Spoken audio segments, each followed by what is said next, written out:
এই যে মামুনি, টাকাটা রাখো। আঙ্কেল এটা কিসের টাকা? মামুনি, এই টাকাটা তোমার বাবার কাছ থেকে ধার নিয়েছিলাম, তুমি টাকাটা রাখো, পর আমি তোমার বাবার সাথে কথা বলবো, ঠিক আছে? আচ্ছা ঠিক আছে আঙ্কেল। মামুনি, জি আঙ্কেল। এই নাও, এই টাকাগুলো রাখো। আঙ্কেল এটা কিসের টাকা?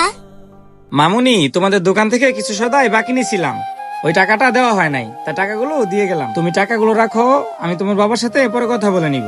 আচ্ছা ঠিক আছে আঙ্কেল। ঠিক আছে, তাহলে থাকো, আমি আসি। আচ্ছা মামুনি, আমার বিলটা জানি কত হয়েছে? আঙ্কেল আপনার একটা চা আর বিস্কিট 20 টাকা হয়েছে। 20 টাকা? এই নাও মামুনি। আচ্ছা মামুনি, তোমাকে একটা কথা জিজ্ঞেস করি। জি আঙ্কেল বলেন। বলছিলাম কি মামুনি, তোমাদের এলাকার লোকজন অনেক সৎ, তাই না? আঙ্কেল আপনার কথা ঠিক